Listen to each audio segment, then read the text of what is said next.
पूजन और हम पढ़ रहे हैं क्लास 8 का chapter number 1 crop production and management.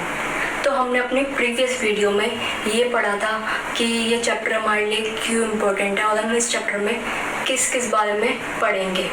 तो हम आ गए थे हमारे इस टॉपिक पर कि किसी भी क्रॉप को ग्रो करने से पहले हम किन किन स्टेप्स को फॉलो करेंगे या फिर किन किन प्रैक्टिसेस को फॉलो करेंगे या उसमें जो जो टूल्स यूज़ करते हैं। तो टोटल 7 थे वो जो steps: preparing of soil, adding manure and fertiliser, irrigation, protecting from weeds, harvesting and storage.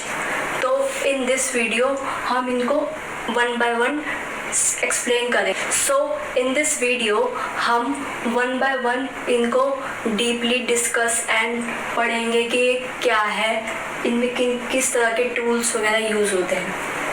तो फर्स्ट हमारा आता है प्रिपेयरिंग ऑफ सॉइल। एक तो सबसे पहले हमारा ये फर्स्ट स्टेप है एंड सेकंड ये बहुत ही इम्पॉर्टेंट है।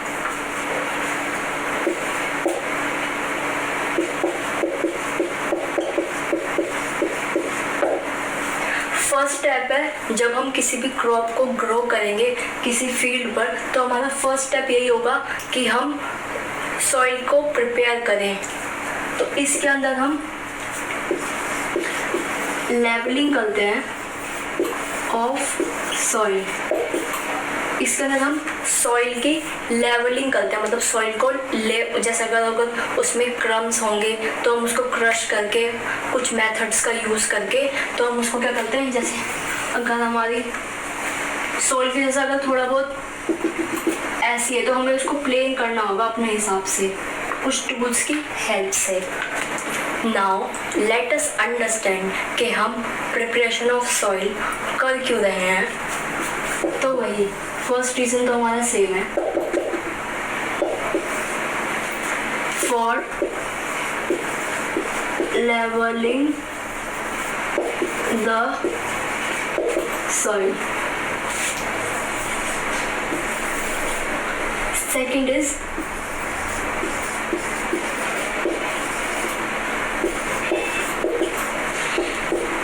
सॉइल को लूज करने के लिए, मतलब कि सॉइल को थोड़ा सा ढीला बनाने के लिए।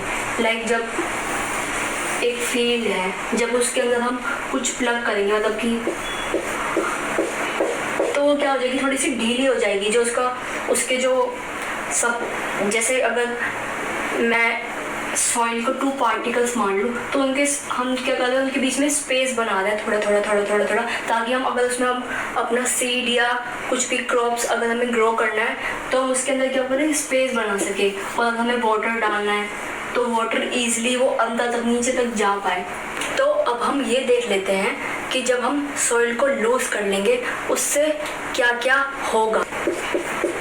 It allows roots to penetrate, मतलब कि जो सॉइल जब लूज हो जाएगी तो जब भी जिस भी क्रॉप के अगर जो रूट्स होती है, आपने देखा है ना, कोई भी अगर हम प्लांट्स ग्रो कर रहे हैं, कोई भी हम प्लांट ग्रो कर रहे हैं तो इसके नीचे कुछ रूट्स होती है। तो जब हम मान लो सॉइल यहाँ पे है, हमारी जो लैंड है यहाँ पे, और जब हमारी सॉइल लूज होगी तो हम इजीली जो भी वाटर हम इस प्लांट को दे रहे होंगे, इस क्रॉप को दे रहे होंगे, वो इजीली रूट जो है उसको सोक कर पाएगी। और सेकंड है इसका, it allows roots to breathe. It allows root to breathe, मतलब कि वो जो ये प्लांट है वो बाहर से क्या है, कांटेक्ट कर पाएगा, मतलब कि जो एयर है वो इनसाइड, मतलब कि प्लांट के रूट्स के पास क्या पाए आ पाएगी, जिसकी वजह से ग्रोथ अच्छा होगा। And it helps to grow earthworm and microbes. और ये हेल्प करेगा हमारा अर्थवॉर्म्स को ग्रो करने में, या फिर माइक्रोब्स को, मतलब कि जो माइक्रो ऑर्गेनिज्म है उनको ग्रो करेगा और अर्थवॉर्म, और ये जो होते हैं हमारी क्रॉप्स के लिए बहुत बहुत बहुत ज़्यादा अच्छा होता है। इसकी वजह से जो ग्रोथ होती है वो इंक्रीज हो जाती है, मतलब कि बढ़ जाती है। तो जो अर्थवॉर्म एंड माइक्रोब्स होते हैं ये हमारी क्रॉप्स के लिए बहुत ज़्यादा गुड एंड बेनिफिशियल होते हैं। And last point is it add humus, MUS, it add humus मतलब कि ह्यूमिडिटी, थोड़ा सा नमी होगी उस सॉइल में। तो जब हम सॉइल को लेवल कर रहे हैं, सॉइल की लेवलिंग कर रहे हैं, तो उसमें हमें कुछ बड़े बड़े सॉइल के क्रम्स भी मिलते हैं जिसको हमें क्रश भी करना होगा। तो ये तो पॉसिबल नहीं है कि हम उनको हैंड से क्रश करें, एक एक जाके क्रश करें। तो उन क्रम्स को क्रश करने के लिए हम 3 तरह के टूल यूज़ करते हैं। वो हैं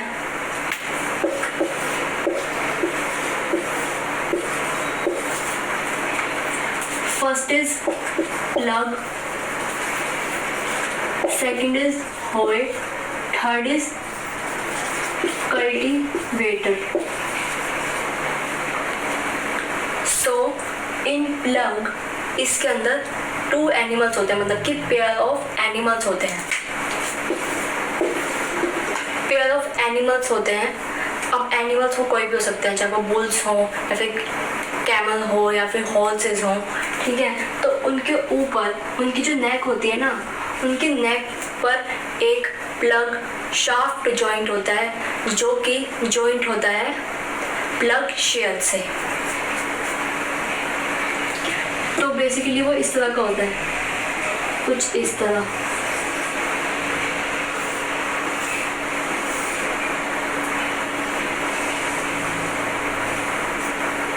कुछ ऐसा होता है, मतलब जैसे हल देखा होगा ना, तो एक हल की तरह होता है, बट इसको जो पुल कर रहे होते हैं या खींच रहे होते हैं वो एनिमल्स होते हैं। अब सेकंड है हल, ये भी कुछ प्लग की जैसा ही होता है, लेकिन इसमें जो नीचे ये जो प्लग शेयर होता है ना, इसमें प्लग शेयर वो इतना शार्प नहीं होता।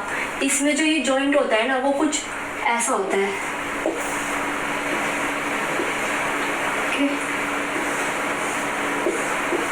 और ये जो प्लेट होती है ना, ये कोई मेटल की प्लेट होती है और इसको भी एनिमल्स इसको पुल करते हैं। तो इनके अंदर बस यही डिफरेंस है, ये ना मेटल्स का बना होता है और ये मोस्टली वुड का बना होता है।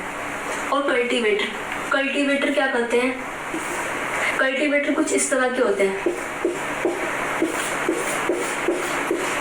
ये जो शार्प होते हैं, ये तो ट्रैक्टर की वजह से चलते हैं, तो ये ज़्यादा वो है, आजकल हम इनको ज़्यादा यूज़ करते हैं क्योंकि ये बहुत ज़्यादा नोकीले होते हैं, तो ज़्यादा सॉइल के अंदर जा पाएंगे और ईजिली हम उसको जो भी क्रम्स हैं वो क्रश हो जाएंगे। इसमें हम ज़्यादा क्रम्स क्रश मिलेंगे और इनमें थोड़े कम, क्योंकि ये ट्रेडिशनल्स हैं। सॉरी, ये दोनों क्या है, ट्रेडिशनल, मतलब कि पहले यूज़ होते थे और अब ये यूज़ होते हैं। तो अब हम आते हैं अपने सेकंड स्टेप पर। फर्स्ट स्टेप तो हमने देख लिया कि सॉइल को हम कैसे कैसे प्रिपेयर करते हैं। अब हम देखते हैं कि हम सॉइल के अंदर सीड्स को कैसे डालते हैं, और इसी मेथड को कहते हैं सॉइल।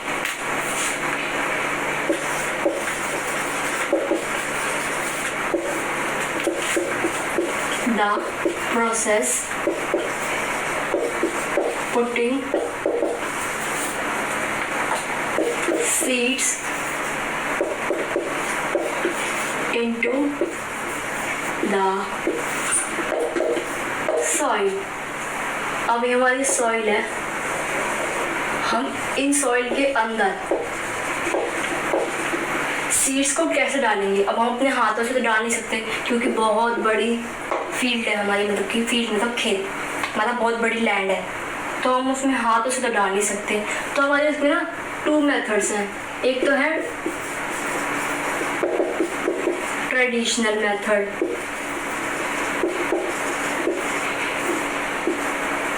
और एक है ड्रिलिंग टूल। जो हम आज के टाइम में यूज़ करते हैं और ये पहले के, तो अब हम इनको डीपली पढ़ते हैं। तो पहले हम देखते हैं ट्रेडिशन टूल।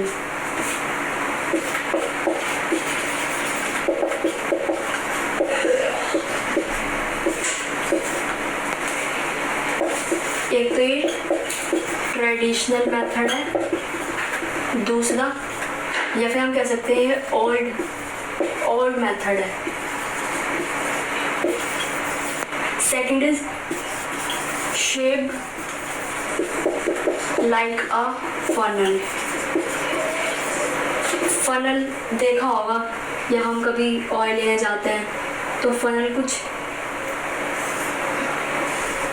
फनल नहीं होता है ऐसे करके शॉप्स में होता है, जिसमें हम यहाँ पे ऑयल डालते हैं, जिसकी वजह से नीचे कोई भी बोतल हो या कुछ भी कितना भी बड़ा वो वेसल हो तो हम उसमें इजीली डाल सकते हैं ज़्यादा दिखे हुए।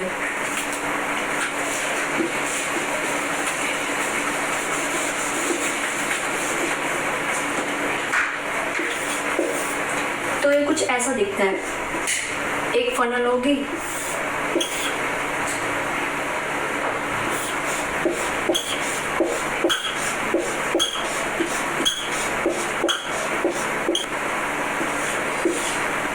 ये कुछ फनल के जैसे दिखता है, जिसमें हम यहाँ पे सीड डालेंगे और ये सीड धीरे धीरे क्या करेगी, सॉइल के अंदर जाएगा। तो ये कुछ ऐसा होता है। तो अब जानते हैं सीड ड्रिल के बारे में।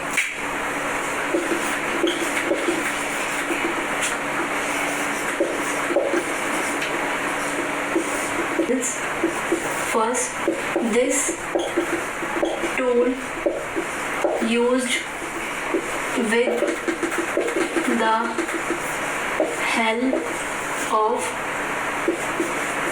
tractors। ये ट्रैक्टर की हेल्प से हम इसको यूज करते हैं। Second is equal distance and depth. Distance मतलब दूरी, डेप्थ मतलब गहराई। तो जब हम अपनी सॉइल के अंदर सीड्स को डालेंगे तो इस टूल की हेल्प से हम इक्वल डिस्टेंस और बहुत ज़्यादा जितनी हमें डेप्थ चाहिए हम उतनी डेप्थ पर मतलब कि गहराई में डाल पाएंगे सीड्स को। Soil cover after sowing. तो इसमें क्या होता है, जब हम अपने सीड को सॉइल के अंदर डाल देते हैं, इस टूल की हेल्प से जो सॉइल है ना उसके ऊपर ढक जाती है अपने आप। जैसे हमने सॉइल डाली तो अपना सॉइल बाद में उसके ऊपर सॉइल भी आती रहती है, मतलब कि वो कवर होते रहते हैं इसमें। ये fourth is save time and labour. हम इसमें अपना टाइम सेव कर पाएंगे एंड लेबर मतलब कि लेबर भी मतलब ज़्यादा लोग नहीं लगेंगे इसमें, ये काम सिंपल इस मशीन से हो। तो इसमें और जो हमने अभी पढ़ा ट्रेडिशन मेथड वाला, उसमें और इसमें डिफरेंस क्या है।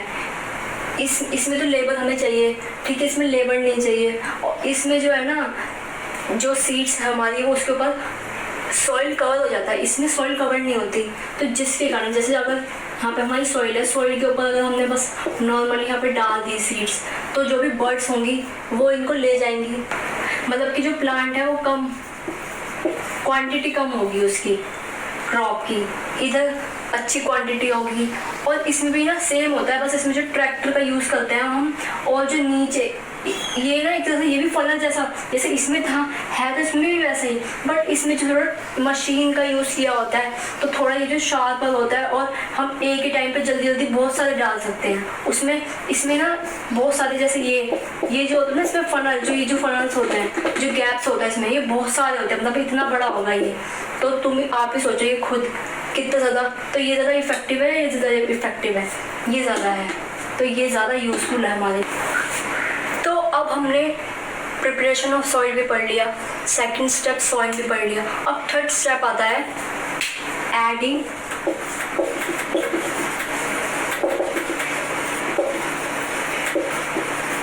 Manure and fertilisers.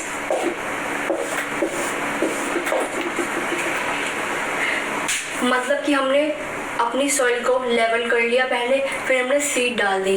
अब हमारा काम वैसे फिनिश हो चुका है। अब जो भी काम है ना हमारा क्रॉप को ग्रो करने में, अब वो सिर्फ एक्सटर्नल वर्क है जो हम ऊपर से बाहर से करने वाले। अब इनसाइड सॉइल के अंदर का काम खत्म हो गया। अब जो भी हमें ऊपर से करना है उसके अंदर ही आता है। इट्स लाइक हम जो है ना क्रॉप को न्यूट्रिशन दे रहे हैं।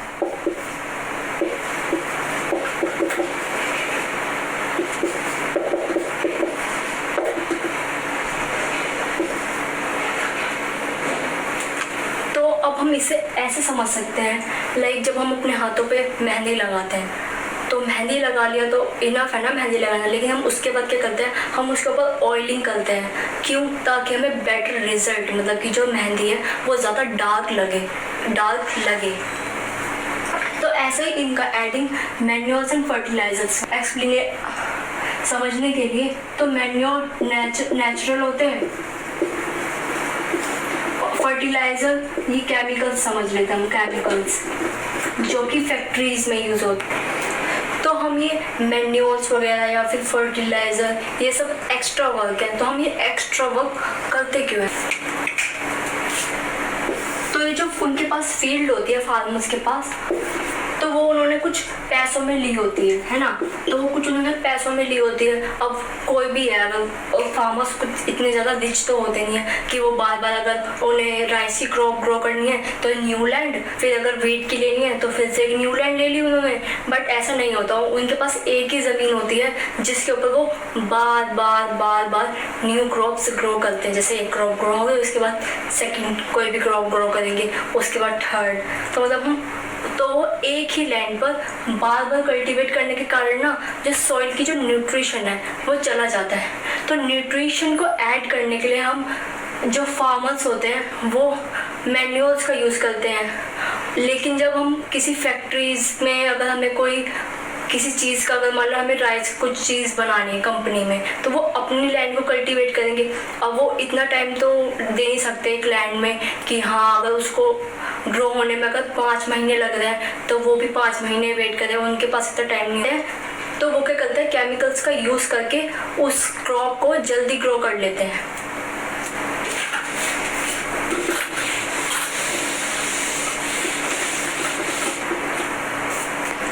तो हम देखते हैं मैन्योर्स एंड फर्टिलाइजर को स्टेप बाय स्टेप्स पढ़ते हैं, पॉइंट्स।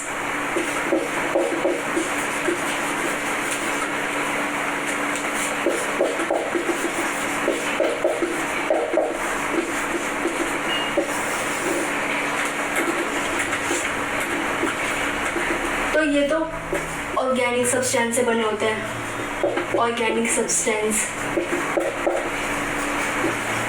और ये होते हैं इनऑर्गेनिक।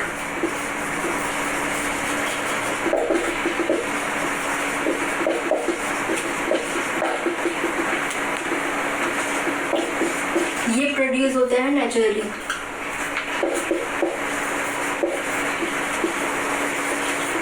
और ये प्रोड्यूस होते हैं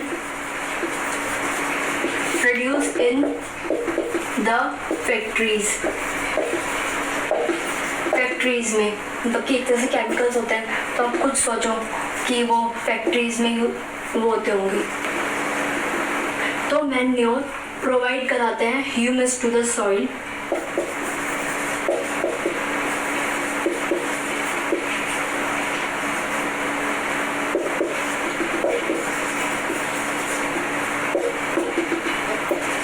और ये जो है दे डू नॉट प्रोवाइड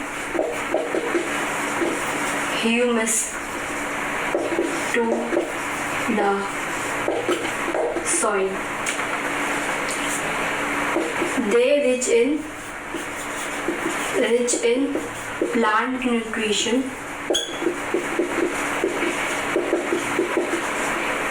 ये प्लांट के न्यूट्रिशन में रिच होते हैं, और ये रिच इन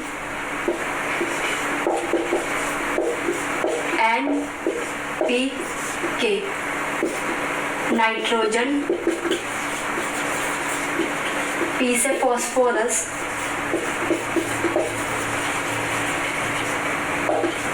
जैसे है पोटेशियम,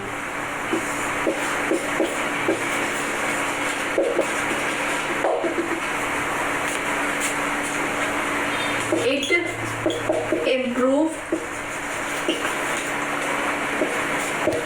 improve soil texture, और यहाँ पर ये क्या करते हैं,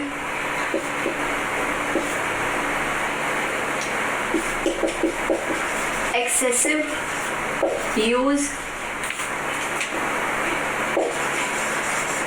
make soil less fertile। इसमें जो है सॉइल का टेक्सचर इम्प्रूव कर देते हैं अगर हम मैन्योर का यूज़ करते हैं। लेकिन इसके अंदर क्या होता है, अगर हम एक्सेसिव यूज़ करें, मतलब कि फर्टिलाइज़र हम बहुत यूज़ करते हैं एक ही लैंड पर, तो थोड़े टाइम बाद क्या होता है, जो सॉइल का जो फर्टाइल जो लैंड होती है ना, वो लेस फर्टाइल हो जाती है। मतलब कि हम उसमें ज़्यादा क्रॉप फिर ग्रो नहीं कर पाएंगे। उसकी मान लो एक तरह से मान लो जो सॉइल की जो हेल्थ होगी ना, वो ख़राब हो जाएगी, उसमें न्यूट्रिशन इतना नहीं रहेगा।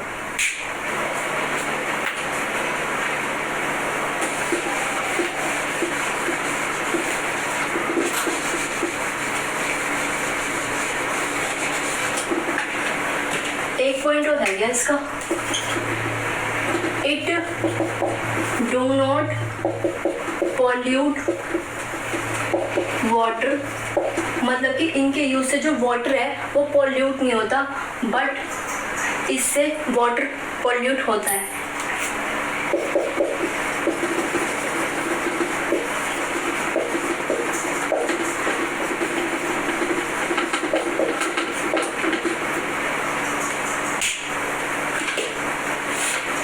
ये होते हैं क्रॉप, तो ये होते हैं मैन्योर एंड फर्टिलाइजर। तो एक तरह से ओवरऑल बताने के लिए तो हमारे एक बुक की जो लैंग्वेज में है वैसे मैंने समझा है, लेकिन अभी मैं ठीक से समझाती हूँ। मैन्योर्स एंड फर्टिलाइजर होते क्या,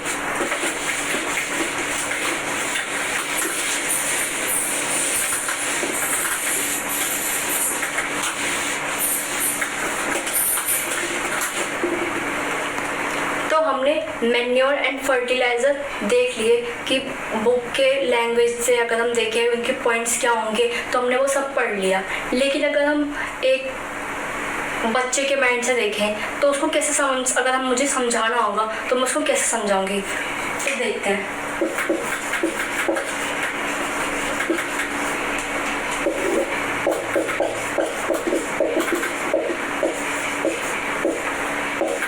तो ये जो होते हैं ये नेचुरली होता है। अब कोई भी चीज़ अगर नेचुरली होगी या हर्बल होगी तो अच्छी होती है हमारी हेल्थ के लिए भी, तो या फिर जो क्रॉप है तो वो क्रॉप्स के लिए भी अच्छी होंगी। और ये फर्टिलाइजर्स हैं, ये फैक्ट्री में प्रोड्यूस होते हैं, हम उन्हें उसमें फैक्ट्रीज में बनाते हैं, तो ऑटोमेटिकली ये हमें कहीं ना कहीं, बेशक ये जल्दी हमारी क्रॉप को ग्रो कर देंगे, बट ये हमारी हेल्थ पर ज़रूर इफ़ेक्ट डालेंगे।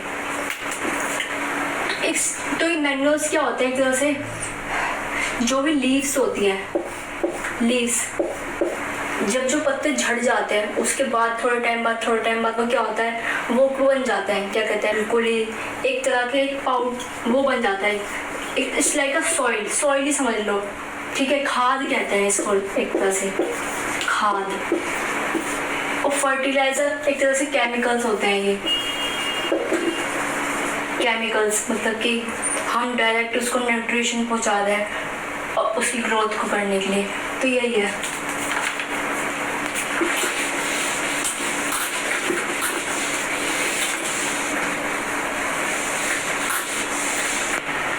तो अगर हम सोचें मैन्योर के एडवांटेजेस क्या होंगे, तो ये क्या करता है, एक तो ह्यूमस ऐड करता है, टेक्सचर को अच्छा करता है, दूसरा ये इन्हेंस करता है वाटर होल्डिंग कैपेसिटी को, वाटर की जैसे सॉइल की जो कैपेसिटी होगी वाटर को होल्ड करने की, वो ज़्यादा होगी एज़ कम्पेयर टू फर्टिलाइजर्स, और ये वाटर को भी पॉल्यूट नहीं करते। तो यही सब। और हमारी बुक में ना एक टर्म है क्रॉप रोटेशन, तो इसमें क्या होता है, हम जो क्रॉप है ना उसको ऑल्टरनेटिवली हम उसको ग्रो करेंगे। मतलब एक लाइन में हमने वो कर लिया, क्या कहते हैं, राइस, एक लाइन में वीट, एक लाइन में राइस, एक लाइन में वीट, तो हमने क्या करा, अल्टरनेट, मतलब कि एक के बाद एक मतलब कि हमने different type of crops draw कर ली, इसी को कहते हैं क्रॉप रोटेशन। तो अब हम मिलेंगे अपनी थर्ड वीडियो में अपने इस चैप्टर के साथ। जब तक के लिए गुड बाय।